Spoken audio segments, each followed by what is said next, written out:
I never thought I'd be the kind of guy to end up in a situation like this, but here I am, writing this out because I don't know what else to do. My name's Jake, and I was married to Emily for about 5 years. We met when we were young, both chasing careers, both obsessed with making something of ourselves. The first few years were pretty good. Yeah, she could be bitchy and manipulative sometimes, but I figured that was just her personality. She's always been sharp-tongued, quick to lie, and not afraid to twist the truth in her favor. Still, I loved her, or at least I thought I did. Our honeymoon was supposed to be the start of a new chapter. We went to Hawaii, a beautiful place, the sun, the ocean, just us. I was excited, hopeful. She was excited too, but there was always this weird edge to her behavior that I brushed aside. She was more distant than usual, texting on her phone constantly, sneaking little glances at her screen when she thought I wasn't looking. I remember catching her once, quick glance, and her trying to hide her phone behind her back. I asked what was going on, and she just laughed it off, saying she was just browsing social media. Classic Emily, always dismissing anything that might hint at her lying. Things started feeling off after that trip. She became more secretive, more dismissive. I'd ask about her whereabouts and she'd lie, say she was out with friends, working late, or going shopping. None of it checked out. I even found her phone one night when she forgot to take it to the bathroom and saw texts from some guy named Dave. Nothing explicit at first, just casual stuff, but the tone was familiar, too familiar for someone she just met. I didn't think much of it at first, maybe just a new friend or coworker. But then I saw the pictures, the flirty messages, the can't wait to see you again stuff. It hit me like a punch in the gut. That's when I started paying closer attention. I noticed her staying out later than she claimed, her getting defensive whenever I asked about her phone. She'd brush me off, call me paranoid, say I was overthinking everything. She called me insecure, said I was accusing her of stuff I had no right. Spect. But the truth was, deep down, I felt it. Something was wrong. And then I found out about Dave, really found out, the night I accidentally caught her in a lie. She told me she was working late, but I saw her sneaking out of the house at 2 a.m., a guy waiting in her car. The way she looked at him, that little smirk on her face, I knew she was cheating on me. That moment changed everything. I was furious, stunned, and heartbroken all at once. I felt like my entire world was crashing down. How could I have been so blind? How did I miss all the signs? I'd always trusted her, believed in the perfect marriage we had, and now I realized it was all a lie. The woman I loved, the woman I married, she'd been lying to me for years. During our honeymoon, she was out cheating on me with Dave. During all those nights I stayed up worrying she was with him, probably having sex, laughing at how stupid I was for not seeing it. It was like a punch to the stomach. Every time I remembered her sneering at my concerns, dismissing me. As insecure, I confronted her the next day. I didn't want to wait. I was too angry, too hurt. I told her I knew everything about Dave, her lies, everything. Her reaction was typical. She looked at me with a mixture of contempt and boredom, like I was some idiot who couldn't see the obvious. "You're overreacting," she snapped. "You always jump to conclusions. Dave is just a friend and you're just jealous because you're insecure." That's Emily for you. Her default response was denial, no matter what proof I threw at her. She kept insisting she was telling the truth, that she loved me, that it was all some big misunderstanding. But I wasn't buying it anymore. I'd seen enough. The lies, the sneaking around, the secret texts, none of that was just friendship. It was something deeper, something she'd been hiding for years. That night, everything felt surreal. I couldn't sleep, couldn't eat. I kept replaying everything in my mind. The lies, the betrayal, the way she looked at Dave that night. I felt betrayed not just by her cheating, but by the fact that she'd lied to my face for so long, manipulated me into thinking we had a normal, honest life. And the worst part, she acted like I was the one in the wrong, like I was the crazy one for suspecting her. But I knew the truth now, and I knew I had to do something. I wasn't going to stay in this mess forever. I needed to figure out what was next, how to handle this blow, how to salvage whatever dignity I had left. After that night, everything changed. I couldn't look at Emily the same way. I saw her for what she really was, a manipulative, lying bitch who thought she could get away with anything. But I wasn't going to let her walk all over me anymore.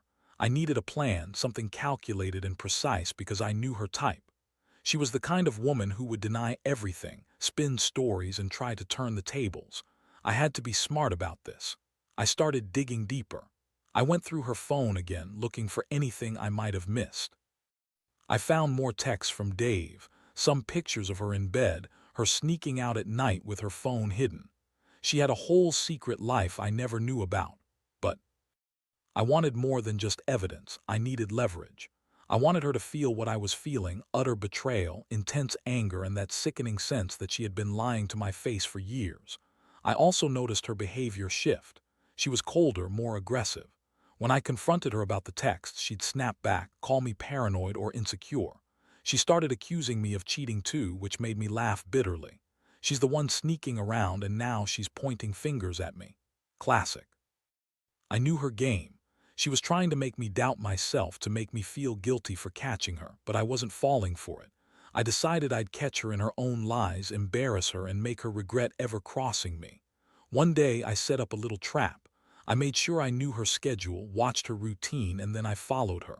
Sure enough, that night she met Dave again. I parked around the corner, secretly watching her get into his car. She was laughing, throwing her head back like she owned the world, entirely unashamed. I took pictures with my phone, feeling that mix of rage and humiliation. Boiling inside me, how could she be so brazen? How could she look me in the eye and lie about everything? That was the final straw. Next, I wanted to confront her when she was least expecting it. I didn't want a shouting match in the heat of the moment. I wanted her cornered, vulnerable, and forced to admit what she'd been doing. So I scheduled a talk for the following evening, pretending I was giving her a chance to confess. I told her I knew about Dave, about the nights she was sneaking out, about the lies. Her reaction was predictable. She denied everything, called me crazy, said I was just jealous and insecure. Then she got bitchy, started screaming at me, claiming I was accusing her of stuff she hadn't done. But I had the proof, photos, messages, witness accounts, even if she refused to see them. The confrontation turned ugly fast. She threw her phone at me, called me names, told me I was a pathetic, jealous husband who couldn't handle her freedom. She kept insisting she loved me, that it was just sex with Dave, nothing serious. That's when I realized her game. She was so used to lying her way out of things, she thought she could convince me that her affair was no big deal. That made me even angrier. I felt like I was losing my mind, like the woman I married was a total stranger hiding behind a mask of betrayal and manipulation. I walked out that night, feeling empty and numb. The house, the life I thought I knew, everything was falling apart. I was angry at her, angry at Dave, angry at myself for trusting her so blindly.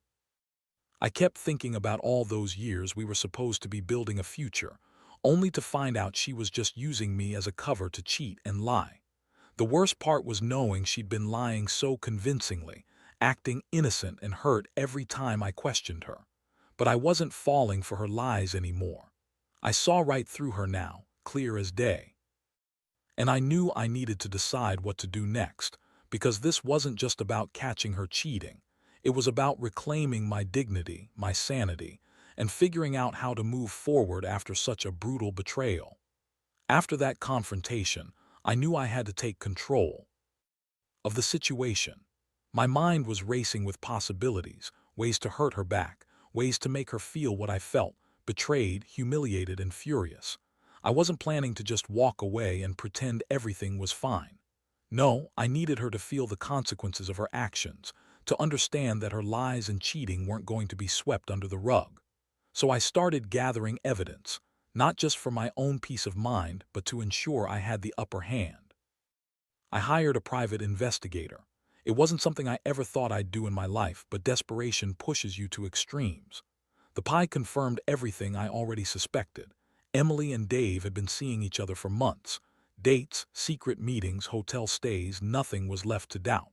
It was all documented, clear as day. The pie also found out about her little side hustle, secret cash, online affairs, and even a few shady contacts I never knew she was involved with. I was stunned. It was like peeling back layers of a rotten onion, each discovery more disgusting than the last. Once I had the proof, I devised my plan for revenge. I wasn't interested in petty revenge or ruining her just for the sake of it. No, I wanted her to feel the full weight of what she'd done, to see her fall from her pedestal and realize how much she'd betrayed everything we built. I decided to confront her again, but this time with the evidence. I gathered all the messages, photos, hotel receipts, and even her secret bank statements. I wanted her to know that I knew everything, more than she thought I did. The night I finally sat her down to show her everything, she was still acting arrogant, dismissive. She kept calling me paranoid, crazy, insecure. I threw the evidence on the table, watching her face drain of color as she realized I wasn't bluffing. Her eyes darted around, her lips trembling. That's when she started to crack. Her bravado shattered and she finally admitted that she'd been unfaithful, just sex. She said like that made it okay. Like all her lies and deceit were just some stupid mistake she'd made. I wanted to scream, but I kept my composure. I told her I'd had enough, that she'd been caught and now she was going to face the consequences. But she didn't just admit it. She started playing the victim, crying fake tears, insisting that she was miserable in our marriage, that I didn't understand her, that Dave was just a distraction and that it didn't mean anything, that she still loved me, that she'd been feeling trapped. It was all bullshit. I could see through her like glass. She was bitchy, manipulative, and still trying to twist everything around to make herself look innocent. But I knew better. She'd been lying for years, lying to herself, lying to me, lying to everyone. And now she was trying to guilt-trip me into forgiving her. I felt a rage I hadn't known I had. The kind of rage that blinds you, makes you want to destroy everything. I realized I couldn't stay with her, not anymore. This wasn't just about her cheating. It was about her complete lack of respect, her manipulative ways, her constant lying. I was done. I told her to get her things, that I was leaving that night. I didn't want her near me anymore, not as my wife, not as someone I thought I knew. I was tired of her little games, her bitchy attitude, her lies. I wanted her from my life forever if I could manage it. That night she threw a tantrum. She screamed, called me all sorts of names, pathetic, insecure, jealous, you name it, but I didn't care. I felt a strange sense of relief, even if it was mixed with devastation. I finally saw her for what she really was, and I knew I had to rebuild myself from the ashes. As I packed her bags, she kept telling me I was overreacting, that I was throwing away the best thing that ever happened to me. But I knew the truth. The truth was, I had been blind for years, and now that I saw her for what she was, there was no going back. I was done accepting her lies, her manipulations, her bitchy attitude. I was tired of being played like a fool. And honestly, I felt like I was finally starting to breathe again, free from her shadow, free from her betrayal. That night was a whirlwind. I remember standing in the living room, watching her pack her designer bag like she was heading to a vacation, pretending everything was normal. She kept throwing those bitchy looks my way, like I was the one ruining everything. Her lips curled into that smug little smile she always used when she thought she was in control. But I didn't care anymore. I had the proof, I had the power, and I finally felt like I was taking back some control over my life. When she finally looked at me and told me I was overreacting, that she loved me and it was just sex, I snapped.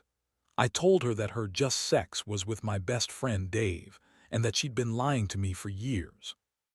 Her eyes went wide, like she was surprised I found out, like she thought I was too stupid or blind to ever figure it out. She started to lie again, but I cut her off. I threw all the evidence on the table, screenshots, hotel receipts, everything. I told her I knew about the secret meetings, the nights she sneaked out, the money she was hiding, all of it. She looked furious, and that's when she got bitchy again, throwing her hands up and calling me insecure, jealous, crazy. She said I was just paranoid because I didn't want to accept the truth, that she still loved me, that she was feeling trapped in our marriage and needed some excitement. I just stared at her, shaking my head. She was so full of shit, so used to lying her way out of anything. She had no remorse, no shame, just that manipulative attitude, like she was entitled to do whatever she wanted and I should just accept it. I was done. I told her to leave that night. I didn't want her near me anymore. I told her she was a bitch, a liar, and that I was sick of her manipulations. Her face twisted in anger and she started screaming, accusing me of everything, being jealous, insecure, a terrible husband. She yelled that I was overreacting, that I was the one who was ruining everything, not her. I just looked at her, feeling numb inside. I'd never felt so betrayed, so disgusted in my life. I mean, I had trusted her. We built a life together, shared everything, and she was out cheating with my best friend, my best friend. I couldn't believe I was the guy who got played like this. I felt like such a fool. For years, I defended her, tried to make things work, and all the while she was sneaking around, lying, manipulating. Honestly, I wanted to punch something, that sick feeling of betrayal, that anger simmering just underneath my skin. But I stayed calm. This was her last attempt to control the situation, and I knew I had to stay strong. When she finally stormed out, slamming the door behind her, I stood there for a moment, feeling the weight of everything pressing down on me. I was broken, but also strangely relieved. For the first time in years, I saw her for what she truly was, a manipulative, selfish woman who only cared about herself. I realized I'd wasted so much time trying to fix something that was broken beyond repair. I didn't want her back, not after all this. I didn't want to be with someone who lied to my face, who cheated with my best friend, and who thought her lies were just a game. I spent the next few days just trying to breathe. I blocked her number, deleted her from social media, and tried to focus on myself. But every time I closed my eyes, I saw her sneer, heard her dismissive tone, and remembered the betrayal. It hurt worse than I expected. It's one thing to suspect, but it's another entirely to know for sure. That kind of pain is like a knife twisting inside you, making you question everything. But I also knew I had to move on. I had to rebuild my life, even if it was shattered into pieces. I was angry, yes. But somewhere inside, I felt that flicker of hope again. Hope that someday I'd find someone who wouldn't lie to me, who wouldn't cheat, who wouldn't be so bitchy and manipulative. Now I'm just trying to pick up the pieces, trying to figure out what's next. I don't know if I'll ever fully trust again, but I know I'll never let someone do this to me again. I've learned that some people are just toxic, and you're better off walking away than staying and getting dragged down. The pain fades, eventually. And I guess, deep down, I want to believe I'll come out stronger from all this, even if right now, it just feels like I'm standing in the wreckage of a life I thought was real. The days that followed were the hardest. I felt hollow, like I was walking around in a fog that just refused to lift.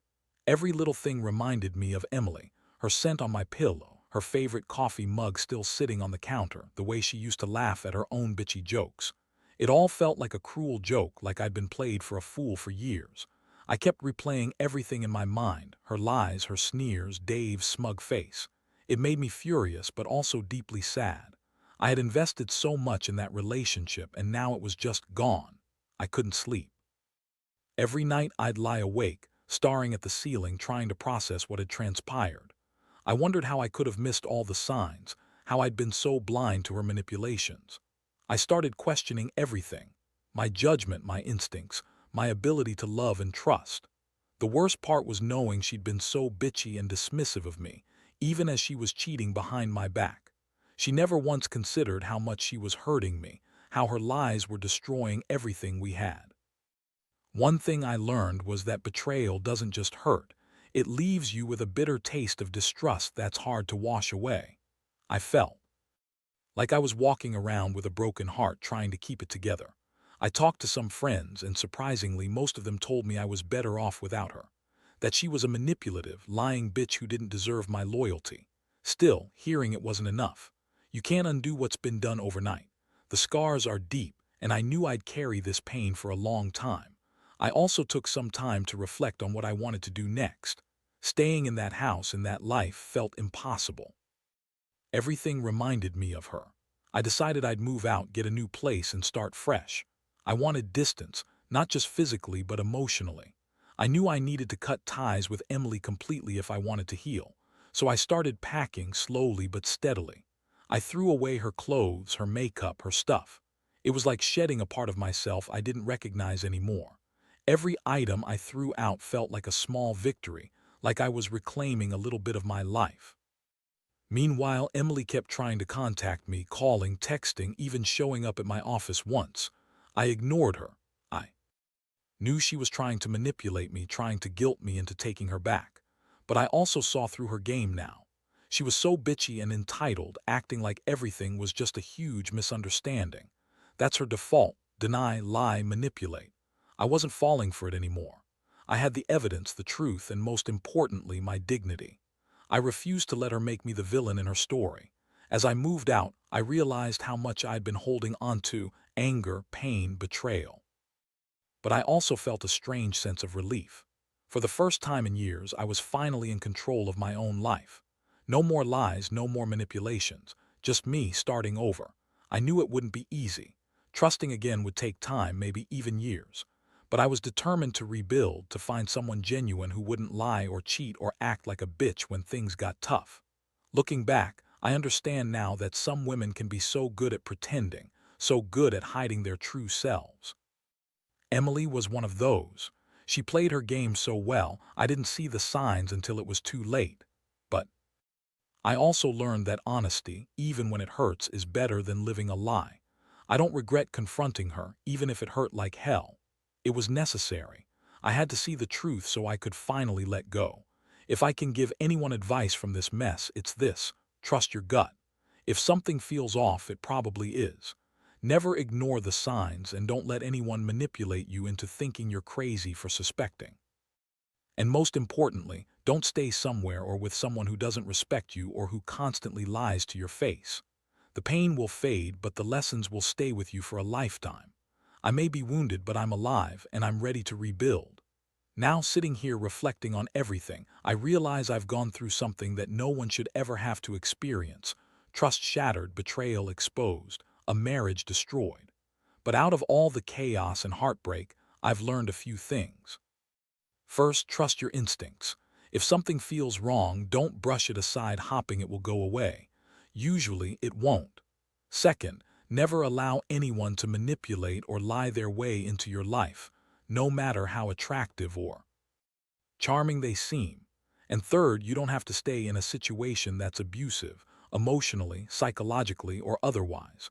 Cutting ties was the hardest decision I ever made, but also the most necessary. I've come to understand that some people are just dishonest, manipulative, and selfish. Emily was one of those people. She thought she could play her little games forever, lie to my face, and I'd never find out.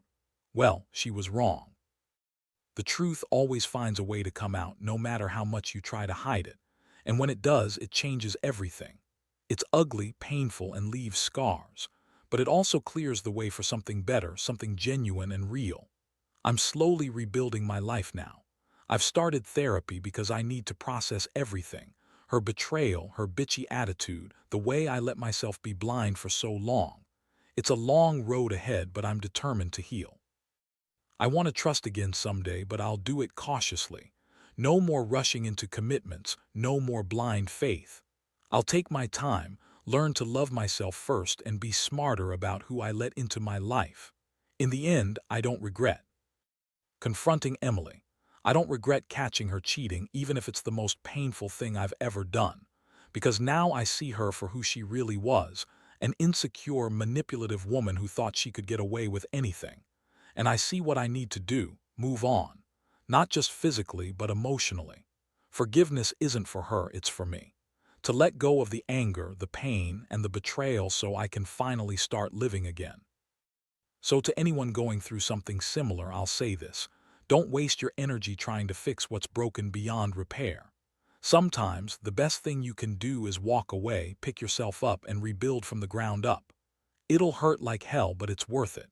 You deserve honesty, loyalty, and respect. Don't settle for less. Keep your head high, learn from the pain, and remember, you are stronger than you think.